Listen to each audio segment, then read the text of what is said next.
दरवर्षी वेगवेगळ्या दर 5 वर्षांनी म्हणजे जेव्हा जेव्हा निवडणुका होतात असे बदल वेगवेगळे होत असतात. तुम्ही आतापर्यंत बरेच बदल सांगितलेले आहेत.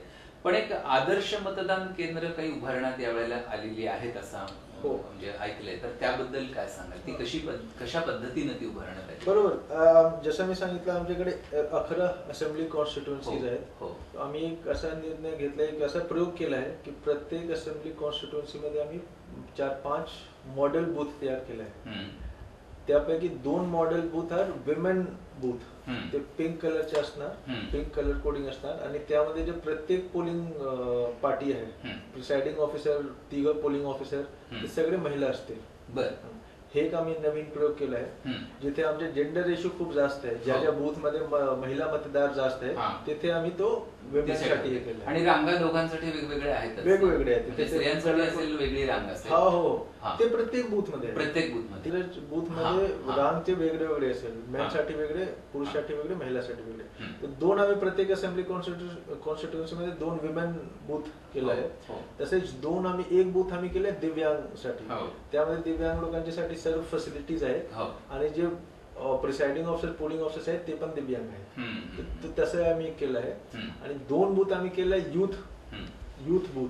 त्यामध्ये सर्व जे मतदानचे अधिकारी असतील ते सगळे ते बिलो 25 इयर्स ऑफ एज आहेत. असे प्रकारचे आम्ही मॉडेल पोलिंग स्टेशन केले आहे. तिथे सगळे सोयी सुविधा आम्ही चांगल्या पद्धतीने उपलब्ध करून दिल्या. तरी पण काही समजा आपत्कालीन परिस्थिती काही झाली तर तिथं त्याच्यासाठी काही आपत्कालीन कक्ष असेल किंवा हिरकणी कक्ष असेल किंवा काही पिंक बूथ वगैरे तुम्ही म्हटलं तसं. सो हिरकणी कक्ष आम्ही प्रत्येक जागा देण्याचे प्रयत्न केला आहे. ग्रामीण एरियामध्ये हिरकणी कक्ष उपलब्ध असेल. शहरी भागमध्ये जे शाळा आहेत त्यामध्ये प्रत्येक म्हणजे पोलिंग बूथ एक पोलिंग स्टेशन लोकेशनवर खूप जास्त आहे, कारण लोकसंख्या, पॉप्युलेशन डेन्सिटी जास्त असते. प्रत्येक ठिकाणी हिरकणी कक्ष आम्ही नाही देऊ शकलो आहे, पण 50% शहरी भागाचे बूथ मध्ये आम्ही दिलाय. ग्रामीण मध्ये 100% शहरी भागामध्ये हिरकणी कक्ष आहे.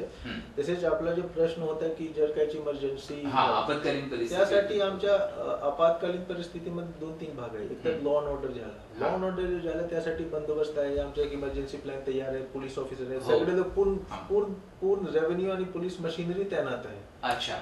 आम्हाला जर कुठेही आम्हाला असा काही अनुचित प्रकार घडताना जसा आम्हाला माहिती मिळाला तर मी एक डिस्ट्रिक्ट कंट्रोल रूम असते, त्यामध्ये मी SP आणि पोलीस कमिशनर आम्ही सोबतच बसणार. आणि आम्हाला जसा माहिती भेटला DSP कडून, तहसीलदार कडून, प्रांत ऑफिसर कडून की असा अनुचित प्रकारच्या घटना घडली आहे, लगेच आम्ही तिथे जे पोलीस स्टेशन आहे तिथे ते बंदोबस्त आहे त्यांना कॉल लावू. आमचे क्विक रिॲक्शन टीम्स आहेत वेगवेगळे ठिकाणीवर, ते लोक तिथे रश करतील. तिथे जे पोलीस इन्स्पेक्टर आहे त्यांचे प्रत्येकाकडे आम्ही फोर्स दिला आहे, ते लोक रश करतील. जिल्ह्यामध्ये CRPF, BSF चे जवान आहेत, ते लोक तिथे रश करतील. पण सोलापूरमध्ये सुदैवाने अशा प्रकारच्या हिस्ट्री नाही. खूप शांततेने मतदान